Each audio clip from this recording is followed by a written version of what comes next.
If you've decided that you want to start turning back the clock on aging, but you don't know where to start, then you'll definitely want to watch this video. In it, I'll reveal how I built my own plan to do just that. Hey, Lance here, and I get it.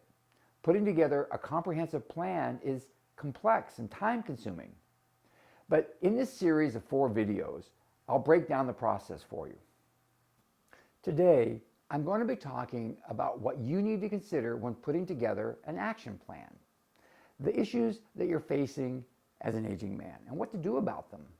I'll be breaking those issues down into primary and secondary issues. I'll be talking about specific things that you can do to address each of them, and about how they all work together synergistically to promote a return to a healthy and fit version of yourself. Now, as an aging man, I've personally had to confront a number of these issues. Issues such as a loss of energy, a loss of muscle mass, weight gain, a slowing metabolism, a major reduction in my testosterone levels, a decline in strength, endurance, flexibility, and mobility. I've taken hits in cognitive function, focus, and memory. I've had erectile dysfunction. My joints ache, and my skin, well, my skin's shitty. Getting old's a bitch. But I used to believe that getting old was just part of the process of living. No one gets out alive, right? Everybody gets old. And I didn't just believe this, I'd experienced it. My grandparents did it, my parents did it, now I was doing it. And it had snuck up on me. I was getting old without realizing it. There wasn't a line that I'd crossed, a corner that I'd turned. I just one day realized that I wasn't the man I used to be, by a lot. And I came to a choice point, a point where my path went in one of 2 possible directions. I could choose the same path that my parents and grandparents had chosen, to accept the inevitable, to grow old gracefully.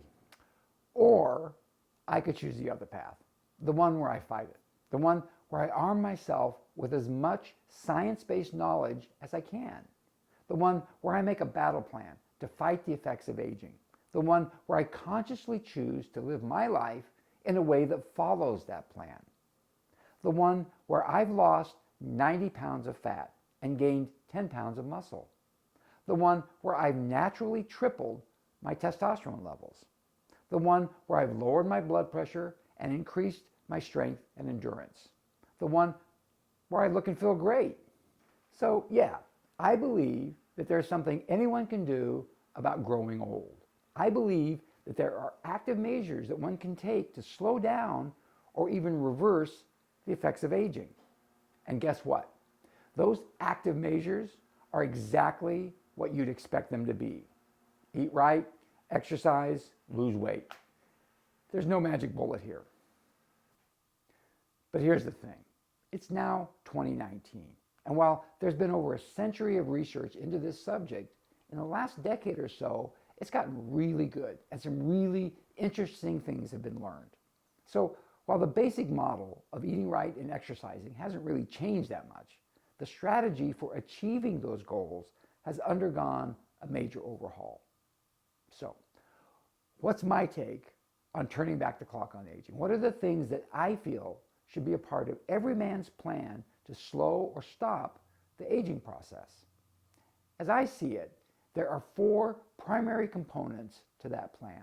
And the first is to optimize your hormone health, to get testosterone and human growth hormone to optimal levels. The second is, if you're overweight, you need to lose that excess weight to get your body fat down to 15% or lower. And the next 2 components work together to do just that, among other things. And they are exercise and nutrition. So my 4 primary elements of a plan to slow, stop, or reverse aging are optimize your hormone health, lose weight, exercise, and eat good food to support this plan. Then, once you feel like you've got a handle on these 4 primary components, you can move on to dealing with what I feel are secondary elements: decreased mental function, erectile dysfunction, and skin and joint health. Now, why do I feel that these are secondary? Because the primary components lay down a foundation that is absolutely necessary to build the secondary elements upon. If you haven't built that foundation by getting a handle on the 4 primary components, any work that you do to improve the secondary elements will be compromised. And once you've taken care of the primary components, you're already off to a great head start with everything else. Most of the work is already done. Most of the items will already be checked off of any list of things that you can do to improve any of the secondary elements, because they're on the primary list. Here's the thing. All of these components work together. Each of them both influences and depends on each of the other components. They all work together synergistically. Okay, in the next 3 videos in this series, I'll be getting into more detail for each of the 4 primary elements of the action plan. I'll also be getting into secondary elements as well. I've put links to those videos in the description below, and also in the cards in the upper right corner of this video. If you enjoyed this video, then please subscribe to my channel, share it with your friends and on your social media, hit the like button and leave a comment, and be sure to hit the bell button to be notified when I post a new video, which should be every Tuesday, with bonus videos on the occasional Friday. And as always, thank you so much for watching.